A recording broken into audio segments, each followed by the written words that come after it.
Jeremias 3, do verso 22 até o verso 27.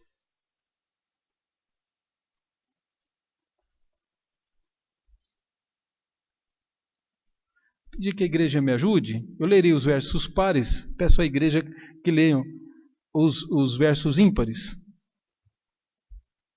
Assim diz a palavra de Deus.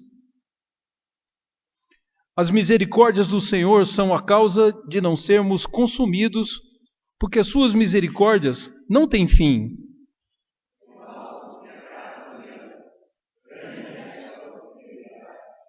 A minha porção é o Senhor, diz a minha alma. Portanto, esperarei nele.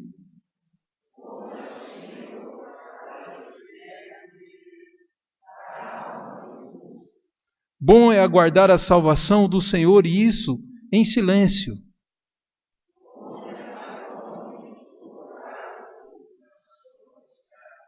Amém. Que Deus aplique em nossos corações o texto lido. Os irmãos sabem que eu gosto de respeitar os parágrafos, mas aqui é um sinal na Bíblia hebraica que o parágrafo termina aqui, né?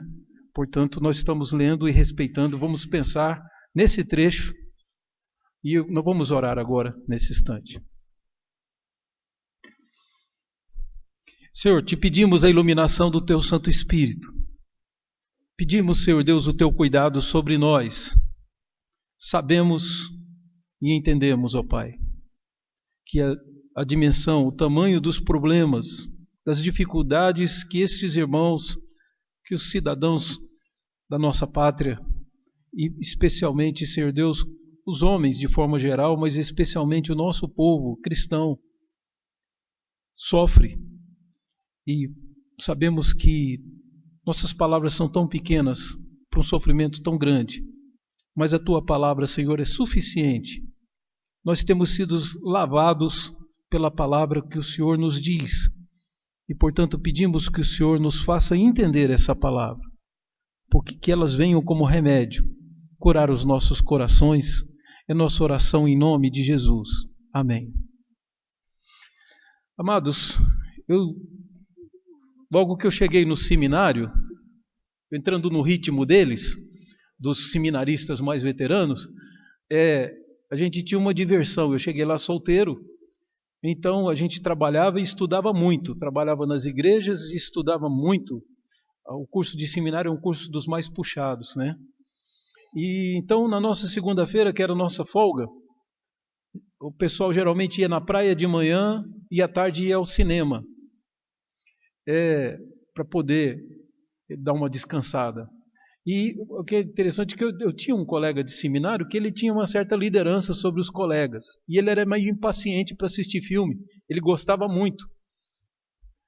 Mas a gente sentava para assistir, a gente começava a ver um filme, esse filme não está bom, ele levantava e saía, e a turma acompanhava ele. Aí eu falei, meu dinheiro é tão suado para ser ganho para eu jogar fora com isso, eu vou dar uma chance para o filme, né? Então, na terceira vez que ele fez isso, eu disse, olha, se vocês quiserem ir, vocês vão, mas eu vou terminar de ver o filme. Então eu fiquei no cinema e alguns ficaram comigo, aí quebraram aquele costume, porque era a terceira vez já que ele ia se retirar e eu ia ficar imaginando em casa como que o filme acabava, né?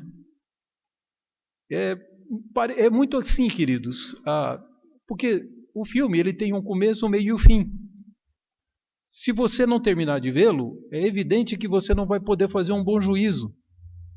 Então, às vezes, é preciso que nós esperemos a conclusão, porque a conclusão pode explicar muita coisa que acontece durante o filme que você achou talvez monótono ou coisa desse tipo. E com respeito à nossa vida não é diferente. Se você abrir a palavra de Deus, o que o Jeremias está passando aqui, na verdade, é isso.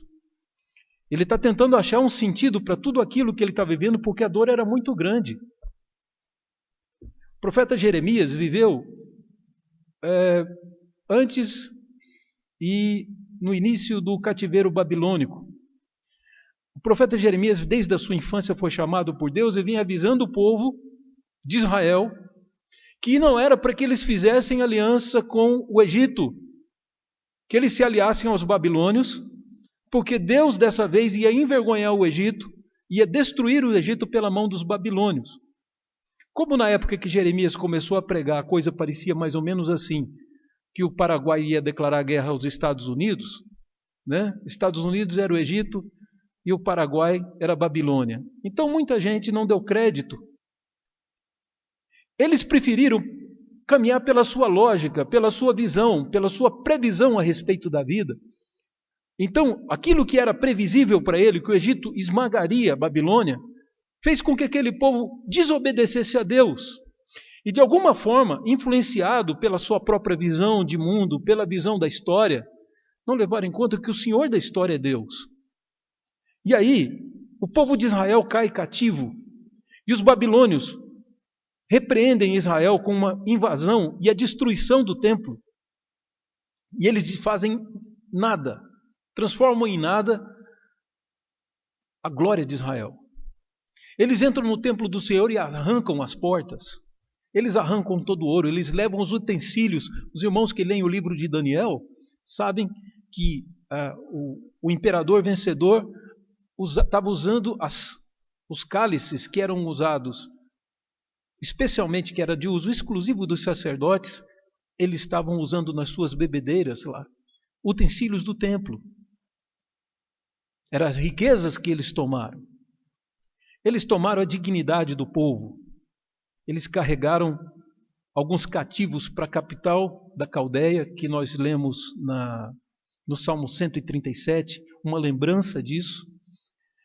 E levaram para a capital as crianças, e algumas crianças que eram especiais, inteligentes, que mostravam, alguns adolescentes que mostravam talento, eles levaram para a corte.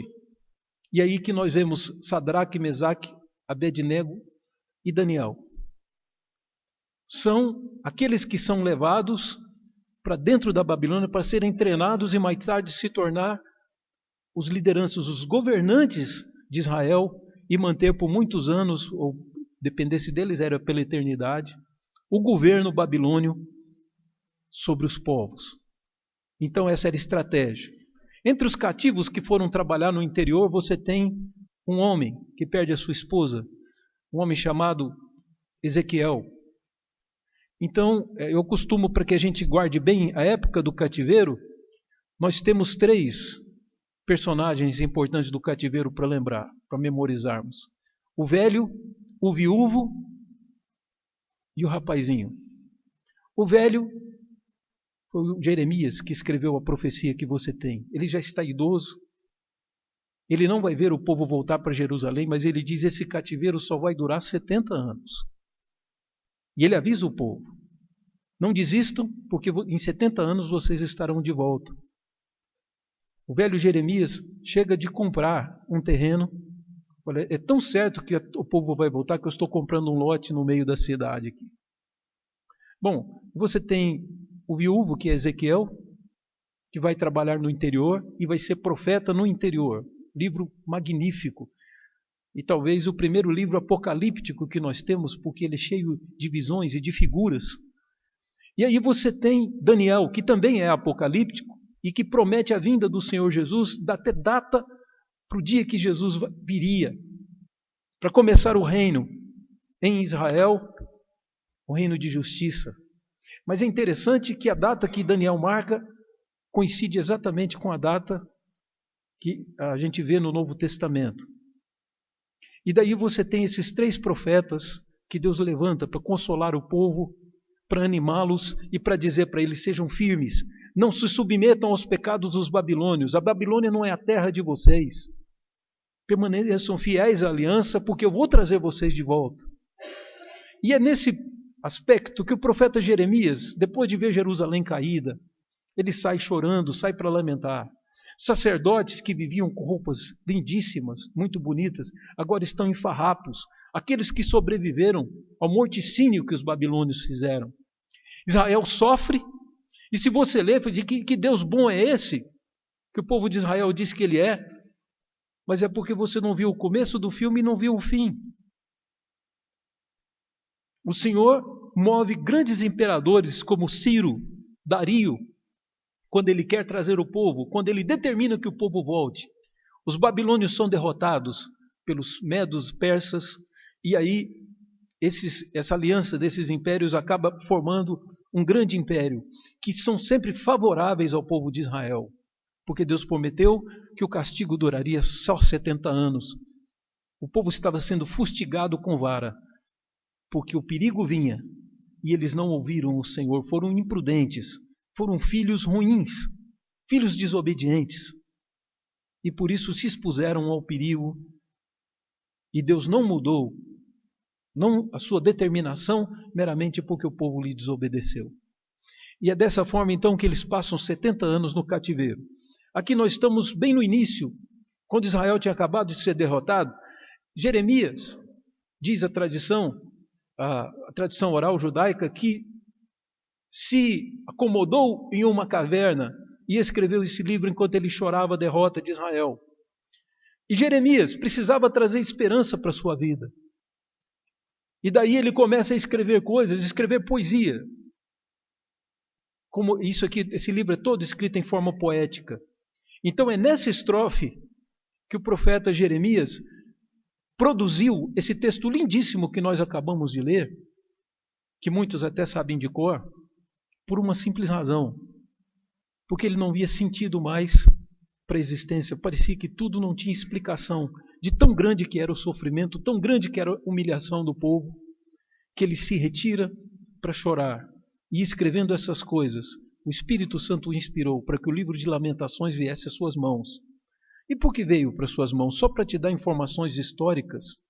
Para você descobrir como que Jeremias se sentia naquele tempo? Não, querido. Porque Deus sabia que no futuro teríamos dores. Algumas delas por consequência de decisões erradas que nós mesmos tomamos. Outras foram impostas sobre nós. E o povo justo de Deus, durante toda a história da igreja, foi perseguido, foi massacrado, foi derrotado. Pelo menos externamente. Os homens de Deus, que esse mundo não pode suportar, o tanto que Jesus era bom, mataram o próprio Jesus. E agora, de lá para cá, vem matando e perseguindo todos os seguidores de Jesus. De alguma forma dizendo, vocês são bons demais para permanecer aqui, nós precisamos tirar a vida porque vocês estão desafinando. Nós queremos construir um mundo sem Deus e vocês não param de falar de Deus, só pensam em Deus, vivem para Deus, dedicam tudo a Deus. Vocês estão atrapalhando o nosso projeto de criar um mundo, um paraíso sem Deus. Porém, esse paraíso deles é um paraíso que tem morte, tem doença, tem enfermidade, tem injustiça, tem crimes.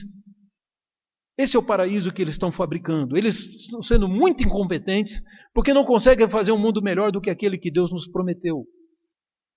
Portanto, essa palavra de Jeremias tem tudo a ver com você, porque como povo de Israel estamos numa terra estranha. E o mais difícil, querido, é exatamente o período que nós estamos vivendo. O outro período, aquele que alguns dos nossos irmãos que eu cheguei e encontrei aqui, algumas irmãs, hoje estão morando com Jesus. Não sofrem mais as dores que nós sofremos. Mas o difícil é esse período intermediário, em que parece que Deus está silencioso e que o mal prolifera e que nós não temos força para lutar contra ele, não temos como reverter a situação do mundo. Tudo isso é aparente, queridos. A história não está desgovernada, Deus tem o controle de cada ato. Deus tem o controle, querido, até de qualquer grão de poeira que esteja passando aqui por nós agora. Deus tem o controle sobre tudo. Ele tem o controle sobre Júpiter, que agora os homens se aplaudem, se autocongratulam, porque conseguiram tirar umas fotos mais precisas de Júpiter. Uma sonda nossa que alguns anos atrás foi lançada, agora está chegando em Júpiter. E o Senhor conhece cada montanha, cada pedrinha de lá, de Júpiter, como a palma da sua própria mão. Então é muito importante entender que, ainda que o período que estejamos vivendo seja um período de expectação, seja um período em que nós estamos aflitos, isso não é privilégio nosso. Toda a igreja do Senhor, até aquela igreja do Antigo Testamento, passou por isso.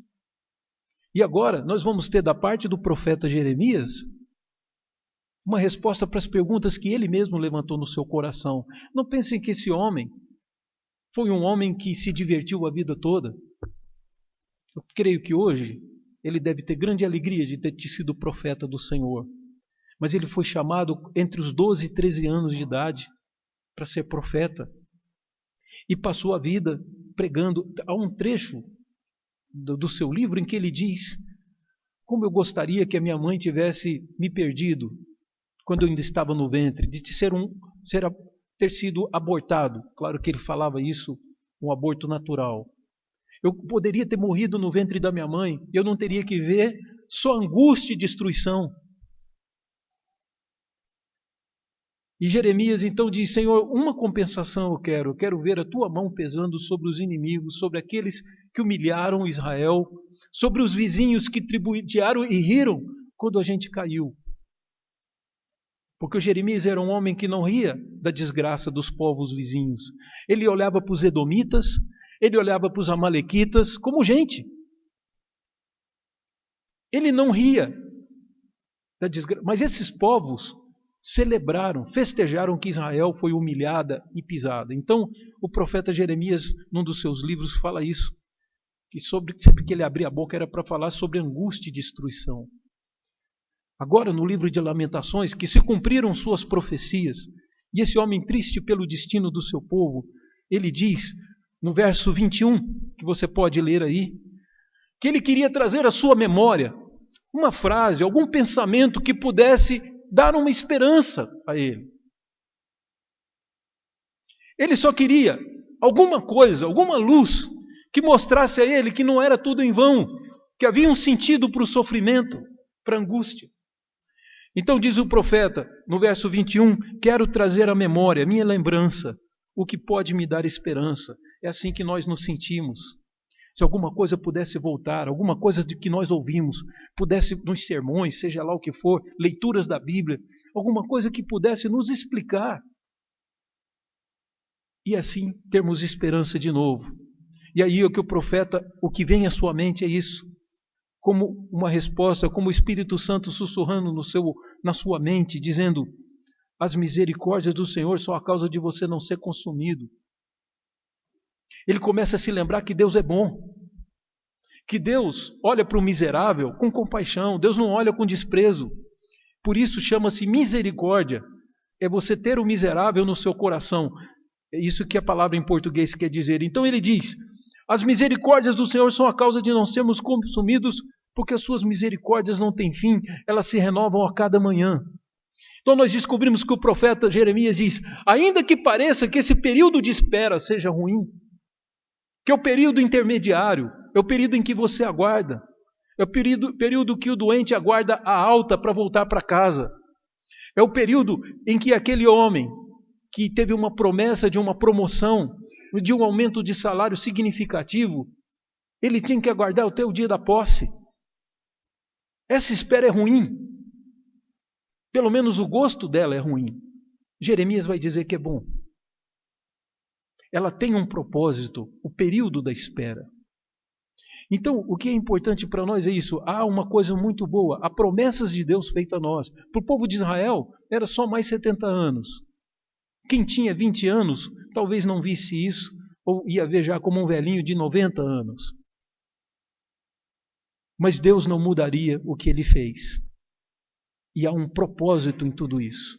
E quando essas palavras de Jeremias nos vêm, nós descobrimos, olha que o verso 25, 26 e 27 começa sempre com bom. Está vendo? Então esperar é bom. Se a espera for no Senhor. Então é muito ruim nós aguardarmos. Aí uma pessoa idosa fica aguardando o dia que Jesus vai chamá-la e sofre dores. O seu corpo dói. A sua vista já não é boa. A sua saúde não ajuda. Perdão. E mediante todas essas coisas, nós temos que olhar como a espera, como algo bom. Não pense que ela é ruim.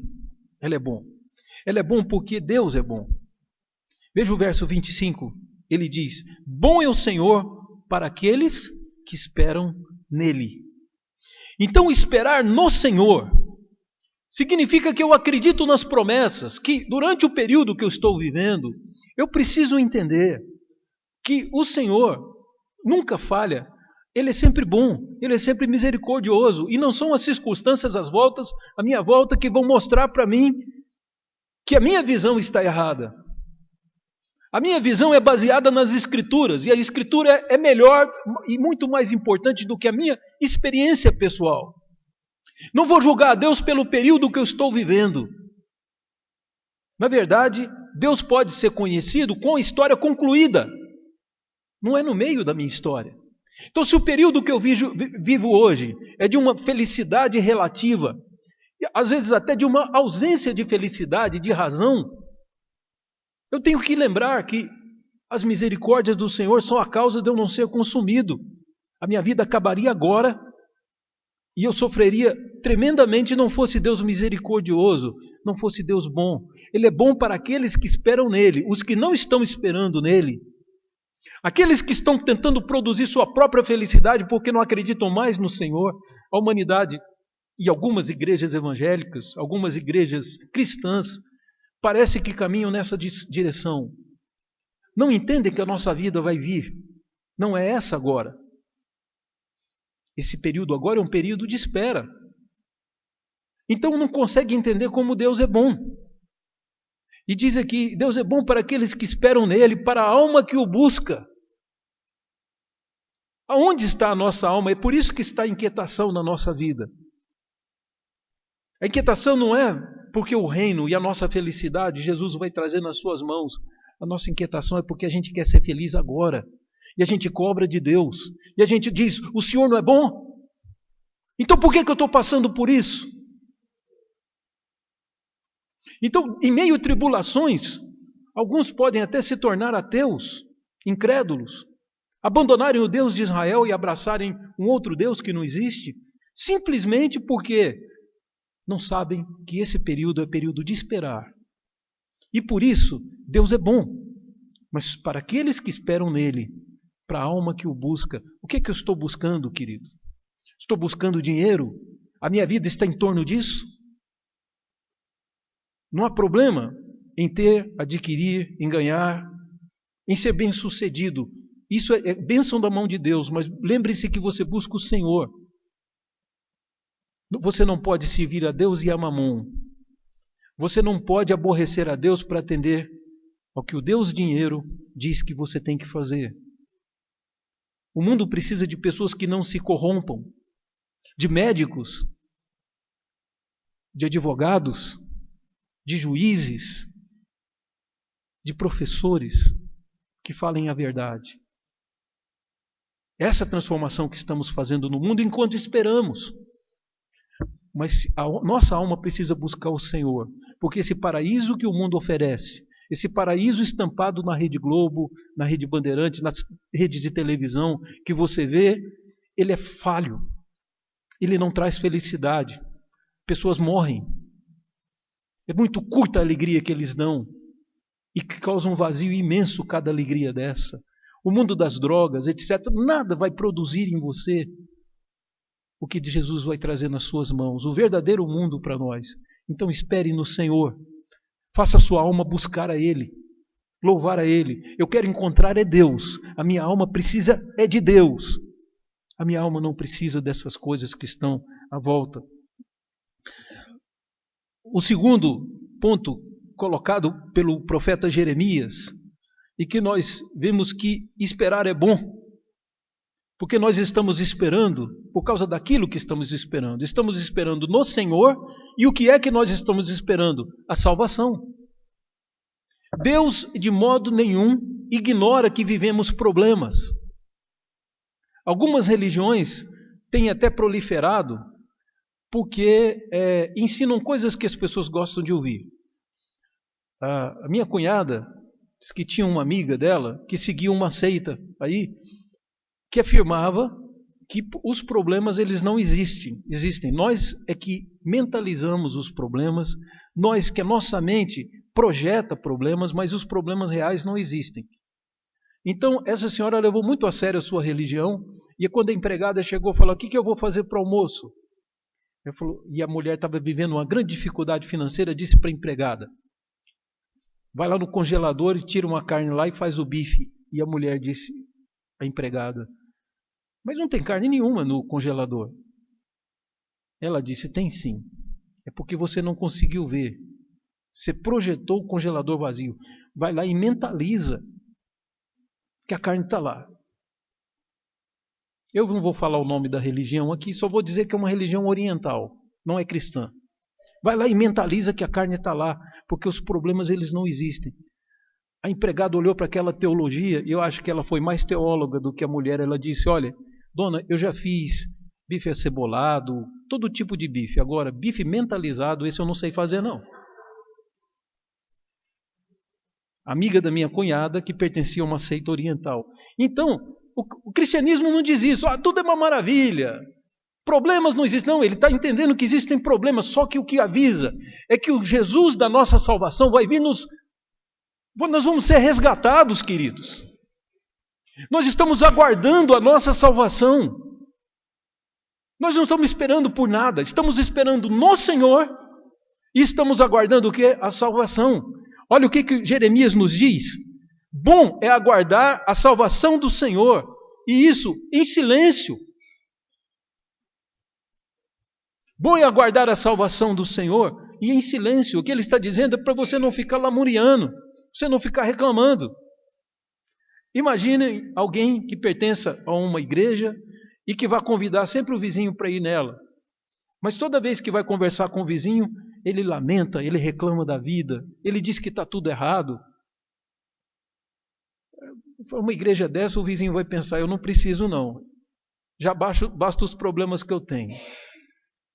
A gente aguardar em silêncio, queridos. Você não precisa mentir para as pessoas que você está feliz, mas fique feliz por aquilo que virá.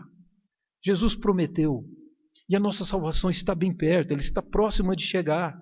Veja o que ele diz aqui. As misericórdias estão relacionadas, queridos, com o verso 25. Mas o verso 23, a segunda parte dele diz, grande é a tua fidelidade. A nossa alegria não é porque o momento que vivemos seja um momento sem problemas. E algumas pessoas desistiram de esperar e estão gastando sua vida em prazeres e mais prazeres porque não confiam no Senhor. Nós abrimos mão desses prazeres, principalmente daqueles que são contra a palavra de Deus, por uma simples razão, porque sabemos que a nossa salvação está vindo. Não são os prazeres, não são as baladas, não são as drogas, não são as promessas, não são nem mesmo as coisas alegres e lícitas que nós vivemos, que será o nosso resgate da tristeza. O resgate da nossa tristeza vem nas mãos de Jesus. Então a gente vai agradar silenciosamente. Se for para falarmos alguma coisa, que sejam louvores. Vamos lamentar, como Jeremias fez diante do Senhor e dizer, Senhor, eu preciso do conforto que o Senhor dá. Só o Senhor pode me consolar. E aqui então, olha só, a nossa esperança está no Senhor. Nós esperamos no Senhor. Esperamos o quê? A salvação que virá do nosso Deus, e isso em silêncio. Verso 27 diz que é bom também para o homem suportar. Então, enquanto ele espera, há um jugo, há um peso. E aqui ele fala de juventude. Ao homem suportar o jugo. O jugo, queridos, a gente quase não usa essa palavra, mas você conhece bem esse elemento, né, da nossa pecuária. O jugo é uma canga. Já viram aquelas cangas que você põe em boi? Uma forquilha de cabeça para baixo? E os bois, eles caminham junto ali. Então diz aqui o texto que é bom. A gente acha que é ruim, mas enquanto esperamos uma salvação que virá, esperamos no Senhor, mas esperamos carregando um jugo. Há um peso para carregarmos. E isso é bom que carreguemos enquanto aguardamos. Esse período de espera não parece ser gostoso, mas ele é muito útil para a nossa formação, para o nosso coração e até para o ministério que Deus exerce por nós.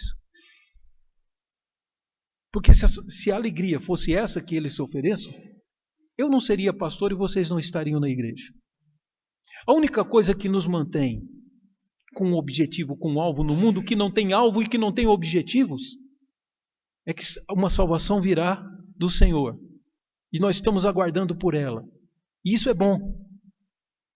Esperamos no Senhor uma salvação que virá dele, e enquanto isso, carregamos o fardo que nos foi concedido. Que fardo é esse? Muitos de nós acham pesado demais porque não presta atenção no que está no verso 24. Então você está vendo que o verso 22 tem a ver com 25. O 23, parte 2, né, que começa a linha, ele tem a ver com 26. E o 24 tem a ver com 27.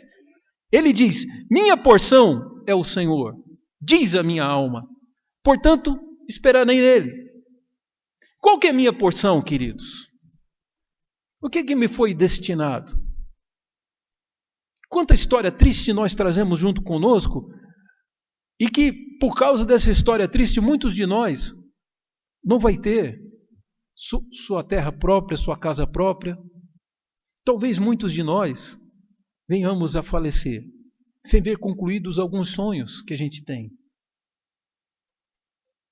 Porque essa não é a nossa porção.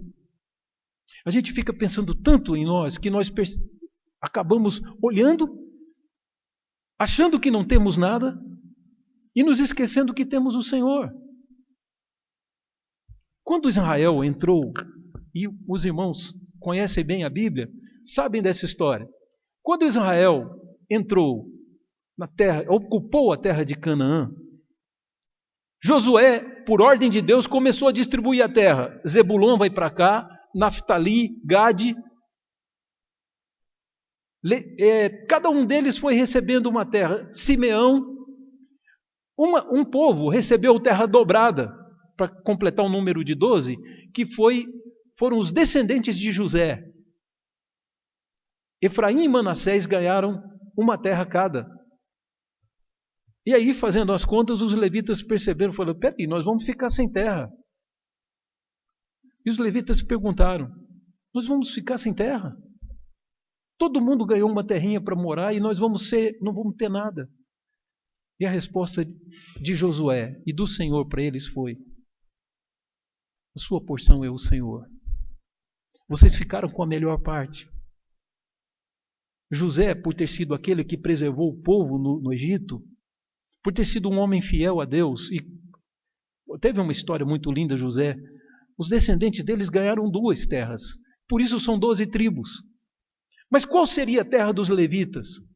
Vocês servirão ao Senhor, a porção de vocês é o Senhor. E eu quero dizer, e tenho até os teólogos entendem isso, que os levitas são uma figura da igreja. Você, meu querido, não vai ter uma terra como muita gente por aí teve terra, às vezes até com negociatas, com coisas horrorosas que fizeram. Mas você não. A sua terra foi comprada com o sangue de Jesus. Foi a compra mais honesta que se fez nesse planeta. Sua porção é o Senhor. Todo mundo recebeu, talvez. Eles estão tendo o ganho que eles têm, mas a sua está guardada. Não é essa aqui, você pode até ter, mas não pense que sua alegria e sua felicidade está nela. A sua porção é o Senhor. Você ficou com a melhor parte. E então, queridos, é diante desse fato que o texto nos diz que o Senhor é bom. O texto nos diz que aguardar a salvação do Senhor é bom também. E diz também que suportar o jugo também é bom. E sobre suportar o jugo, que se você às vezes achar pesado, queridos, tem uma figura extraordinária que tem uma palavra especial para você. Fala: pastor, o senhor fala isso de carregar o jugo, que o senhor não sabe a minha luta. Eu sei, querido, que a sua luta deve ser dura. Mas faça como eu. Escuta o convite do seu pastor, Jesus. Jesus diz: venham a mim todos os que estão cansados e se sentindo sobrecarregados. O que é sobrecarregados? Está carregando um peso além do que as suas forças conseguem. E quem já carregou peso, eu já fiz isso aí, pouco na minha vida, mas eu fiz. Você vai andando, o peso vai aumentando, não é? Quanto mais você caminha, mais os braços vão doendo, você vai falando assim: está aumentando. tiver mais 1 quilômetro para andar, eu não vou conseguir. Pois quem estiver sobrecarregado, Jesus faz uma proposta.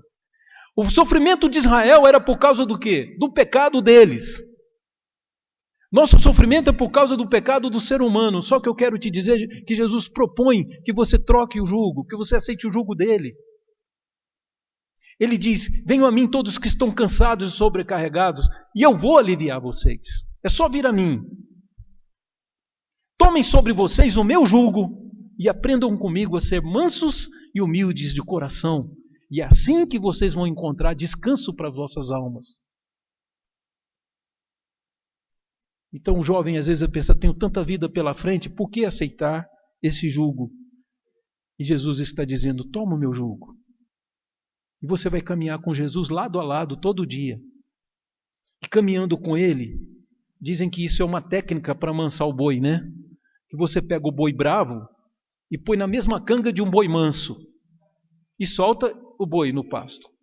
No início, o boi bravo vai jogar o boi manso na cerca, vai puxá-lo para lá e para cá. O boi é agitado. É o que a gente poderia dizer de um boi hiperativo, né? E ele vai indo, esse boi, e vai cansando. O que vocês acham? Você acha que o boi manso perde a paciência? Pelo que você conhece de boi, você sabe. É justamente o contrário. O boi manso amansa o boi bravo. E Jesus diz: tomem a minha canga. Andem comigo todo dia e vocês vão aprender a ser manso e humilde de coração. E assim é que vocês vão encontrar descanso para suas almas.